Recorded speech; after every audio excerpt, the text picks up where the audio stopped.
esa senda de la política monetaria. Saludamos a Darío García. Muy buenas tardes, Darío. Muy buenas tardes, ¿qué tal? ¿Cómo has visto la sesión? Pues en principio, durante estos últimos días, durante esta semana, con los movimientos volátiles que ha habido, parecía que podría llegar a sorprender el Banco Central Europeo con su decisión de política monetaria, sobre todo su política de compra de activos o de estímulos monetarios. Finalmente se ha cumplido la mayor, que es que en principio se mantiene todo absolutamente como estaba, pero con una leve reducción de su de su programa económico de la pandemia, que bueno, pues se reduce en base a las estimaciones, y eso pues lo que ha dado durante la segunda mitad de la sesión, ya prácticamente arrancando en los mercados de Estados Unidos, un giro de los acontecimientos. Veíamos inicialmente a las 9 de la mañana unas divisas principales muy fortalecidas, con un contexto defensivo, con los índices europeos, con el DAX y el IBEX 35 liderando las caídas, y bueno, pues a partir de la comunicación y la rueda de prensa posterior de Christine Lagarde hemos visto cómo los índices europeos prácticamente mixtos han acabado cerrando al alza, algunos como el DAX alemán, que ha acabado en positivo, mientras el IBEX 35, en este caso, pues ha encontrado un entorno de soporte en torno a los 8.800 de cara a afrontar la última sesión de esta semana. Y Darío, mirando hoy a los principales movimientos en el IBEX 35, bueno, algunos de los más sonados, aunque al final ha sido Almirall quien ha liderado las pérdidas, 2,5% abajo, sí que estábamos vigilando hoy muy de cerca el sector turístico, aquellos valores ligados a él. Bueno, después de la noticia del Prat, hoy AENA era quien sumaba bastantes pérdidas, 1,5% a la baja, pero también teníamos a IAG cayendo también un poco por el efecto de EasyJet en Reino Unido. ¿Cómo tenemos que mirar ahora mismo al sector? Pues con las mismas perspectivas con la que el Banco Central Europeo tiene puestas las miras en la economía. Si seguimos con los estímulos monetarios tal y como están, aunque se reduzca el programa pandémico, que es el más extremo, que no depende del quantitative easy principal, pues debemos pensar que el Banco Central Europeo considera que todavía necesitamos de esos estímulos, porque considera, como hemos visto en las tasas de crecimiento, que algunas de ellas ni siquiera las ha modificado. La revisión ha dejado prácticamente el mismo dato que teníamos de la reducción de la reunión anterior, y por lo tanto pues lo que tenemos es que todavía nos queda mucha tela que cortar en cuanto a la situación de la pandemia y la recuperación económica, y que lo más probable, parece que de cara al año que viene, nos encontremos con una cierta situación de estanflación, con un estancamiento en el crecimiento económico y unos niveles de precios pues en el entorno del 3 o el 4%, como los estamos viendo a día de hoy. Dentro de los movimientos que hemos visto, Darío, dentro de la sesión de hoy, ¿cómo estás viendo a las compañías dentro del IBEX 35?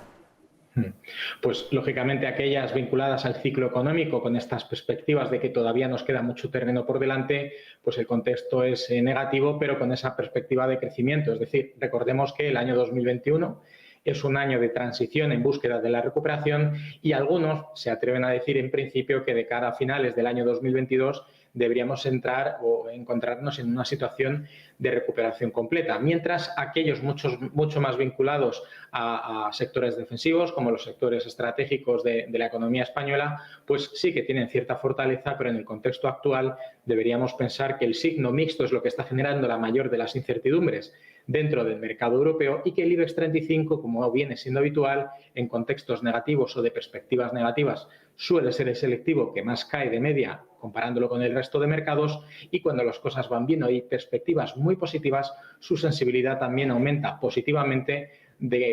respecto a ese contexto. Por lo tanto, deberíamos pensar que a aquellos vinculados al ciclo todavía les queda mucho terreno por delante, sigue generando incertidumbre respecto a estos, mientras aquellos defensivos y estratégicos deberíamos pensar que la solidez de sus resultados, la situación actual que también les favorece, y el incremento de los precios, que en principio estima descontados un incremento de la facturación y por lo tanto de los beneficios, hay que tenerlos muy en cuenta. Y Darío, ya pasando a Estados Unidos, bueno, hoy hemos conocido, como todos los jueves, ese dato de peticiones semanales de subsidio por desempleo, un dato además que ha sido mejor de lo esperado. Luego, por otro lado, se cotizaban hoy los resultados, por ejemplo, de Lululemon, que ha sorprendido pues, con fuertes subidas. La tenemos repuntando más de un 11% en estos momentos. Una firma de athleisure que, de alguna forma, pues estamos viendo como este tipo de tendencia de vestir más cómodo pues se ha visto profundizada gracias al teletrabajo en el entorno de la crisis sanitaria. ¿Qué podemos esperar de una compañía como Lululemon y sobre todo de todas las compañías que están relacionadas en el mismo sector? Pues básicamente la adaptación del sector empresarial a las nuevas circunstancias. La estructura de costes muy grande que hemos tenido o que han tenido con carácter general las empresas históricamente, pues se han dado cuenta que la flexibilidad de utilizar freelance o compañías externas para gestionar algunos departamentos concretos, sobre todo a nivel administrativo o incluso a nivel de marketing, pues funciona porque funcionan base proyectos. En lugar de un coste fijo todos los meses, se presupuesta un proyecto y si funciona, pues seguirá contando con ellos a través de un contrato de colaboración o un contrato, en este caso, comercial. Y bueno, pues en ese caso deberíamos pensar que este tipo de compañías aprovechan precisamente ese nicho de mercado de compañías que necesitan ayuda externa porque no pueden adaptar sus costes a la incorporación de una plantilla entera de determinados departamentos, y también la actuación de la pandemia, pues que ha hecho que nos replanteemos en términos generales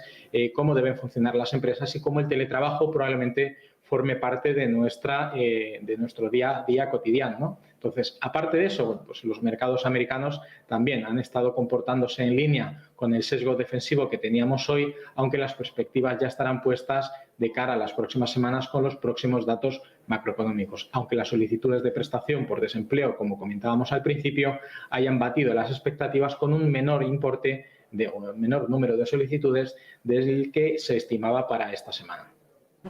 Pues Darío García, como siempre, muchísimas gracias. Vamos a ver qué nos depara mañana, la última sesión de la semana. Buenas tardes. Igualmente, un placer. Bueno, pues gracias a ti también, Marta. Mañana más y mejor a partir